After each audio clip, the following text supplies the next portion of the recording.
Hi, this is Mark here at my studio, the Action Figuratorium. As you guys know, I am a real big fan of collecting toys, and I also like to, on occasion, comment upon the current state of the toy industry in a show I call Toy Talk.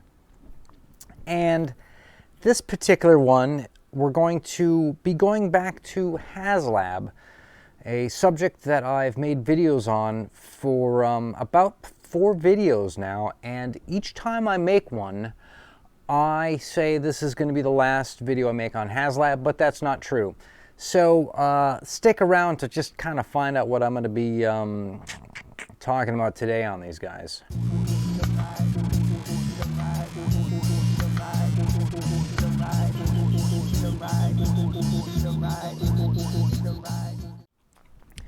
So, pretty sure that we all know that Haslab started as this sort of fantasy dream products that if we could just get enough people to put in some money, we could get this thing made. And that was sort of the launch of it. And it started with this giant Return of the Jedi sail barge, which you know, really did great as far as the numbers go.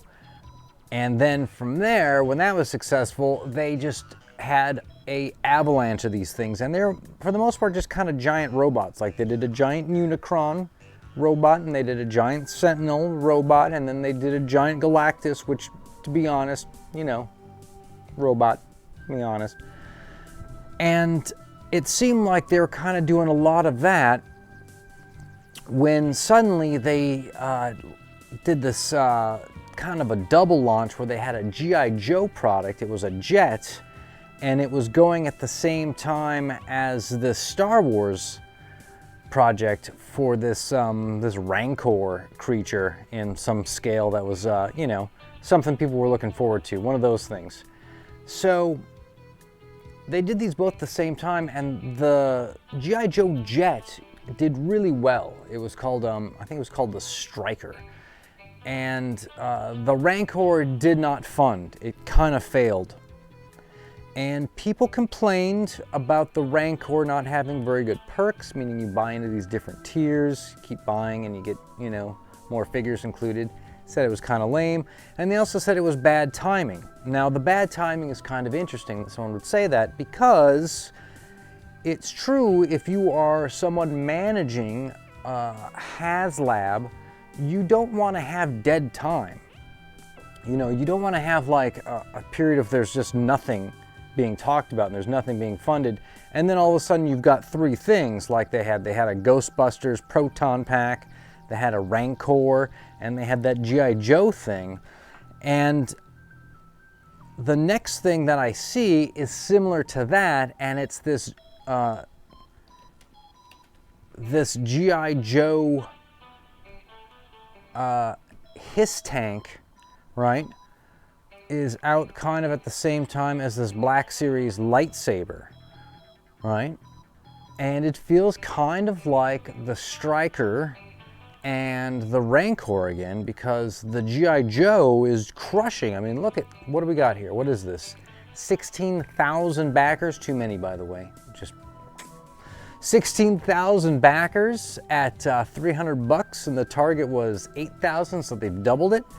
Whereas for the Lightsaber, it is 5,000 target, and they've only gotten to $13.98, which, by the way, earlier today this was at $13.92. I saw it with my own eyes, and it has gone up 6 in a few hours, and we are, let me hit a refresh, let's see, still at $13.98. So what this is telling me, when they have not only too many of these projects up at the same time, like we talked about the Ghostbusters in addition to the other ones, and people are saying timing was all bad. I just spent money on the Galactus and now I got this, that kind of thing. You heard a lot of, there was moaning. A lot of people were just kind of like emitting moans about the price, the timing, that kind of thing, that wasn't worth the value. Something I feel about all of these, by the way, but that's a separate show. and that's a pretty fun show. We should probably watch that show soon. But on this show, what we're talking about is really what Haslab is doing now is they're doing a 50% dream project, and it seems to be G.I. Joe, okay? You know, G.I. Joe, the 4-inch guys, has a huge back catalog of figures and characters and vehicles and play sets and stuff like that. I mean, it's got a lot of mining, pop culture mining for a long time. The His tank is just a tiny bit of what you're going to be seeing.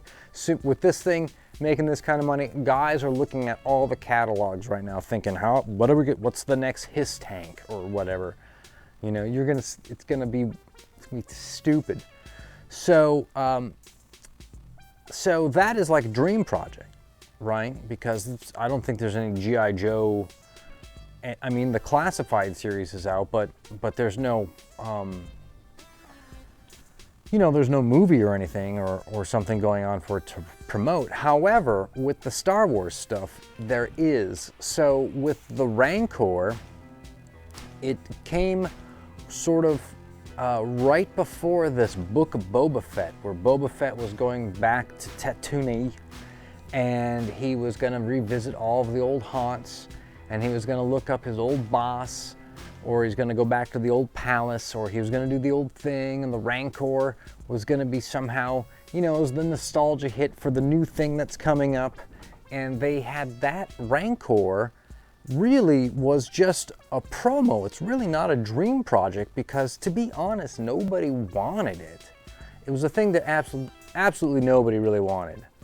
The people buying it were people who think they're going to, like, you know, buy 5 of them and flip them or something, which, you know, more power to them. If that's your investment, if that's what you want to put money into, go for it. No one is slogging anybody for doing that. And in fact, when there's an apocalypse and we're trying to find, you know, like, I remember Galactus. Does anybody have one? And a guy's got a few in his garage. He's going to be a hero, okay?